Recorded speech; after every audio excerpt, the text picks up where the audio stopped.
My name is Ava Monroe. I'm 22 years old and officially, I don't exist anymore. That's not a metaphor. That's not drama. I mean legally, financially, digitally, I've been erased. And the person who did it was the one person I trusted enough to let into my life. I moved to London 6 months ago, not for adventure, not for dreams. People say that because it sounds better than the truth. I came here to disappear. New country. New identity. No past following me around. No one asking questions I didn't want to answer. And for a while, it worked. I kept things simple. Small job, small apartment, small life. No risks, no attachments. That was the plan. Then I met Ethan. And no, it wasn't some dramatic moment. No sparks, no music. That's how you know it was real. He just fit, too easily. He didn't chase me. He didn't try to impress me.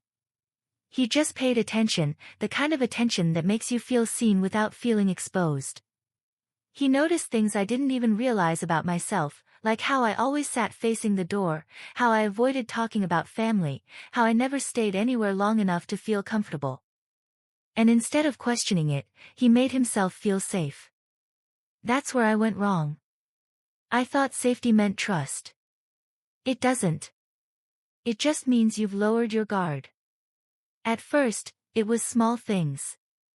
He'd help with rent when I was short, fix problems before they became problems, introduce me to people who could help my career. It felt supportive, like I wasn't alone anymore. Then it changed, slowly, quietly, so quietly I didn't even notice it happening. Let me handle that for you. You don't need to worry about this. Trust me. And I did. I trusted him with decisions, then responsibilities, then control. My job changed because he said it was better. My friends disappeared because he said they were distractions. My money, my accounts, my documents, all managed, more efficiently, by him. And I let it happen, because it didn't feel like losing control. It felt like someone finally taking care of me. That's the lie. The night everything broke was the most normal night you could imagine, which is exactly why I remember every detail. I came home early, no reason, just a feeling. You ever get that? That quiet, uncomfortable feeling that something isn't right? The apartment was silent, too silent. Then I saw it. My laptop. Open.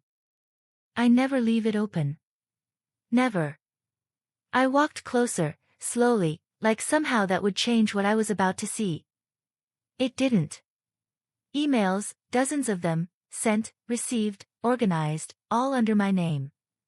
At first, I didn't understand. Then I started reading.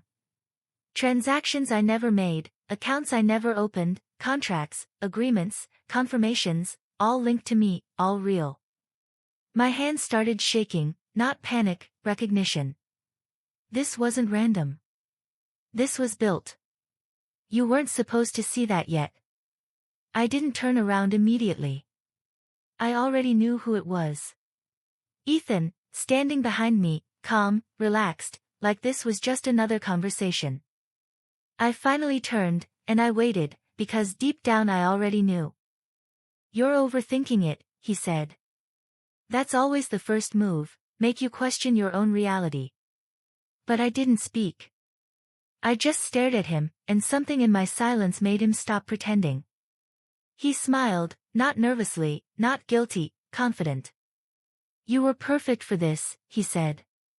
I felt it before I understood it, that drop in your stomach when your brain is still trying to catch up to the truth.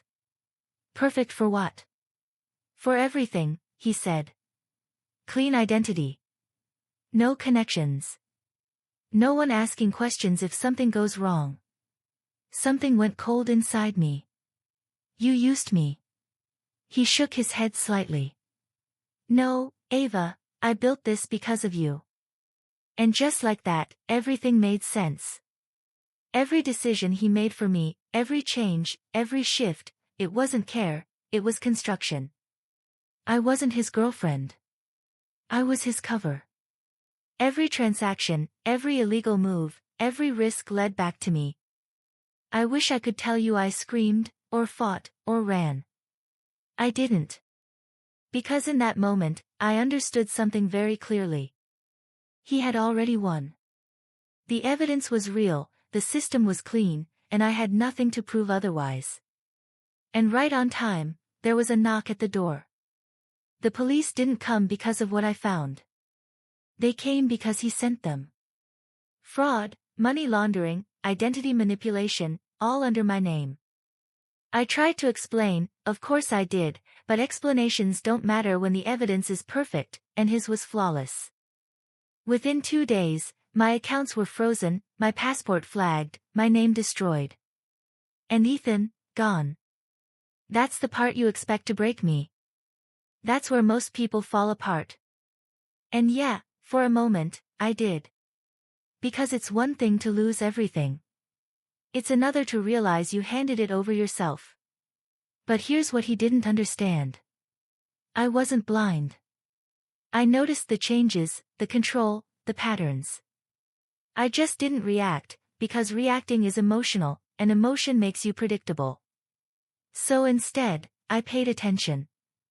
Weeks before everything collapsed, I started recording things, small at first, conversations, voice notes, then more, backups, copies, hidden files, things he didn't know existed.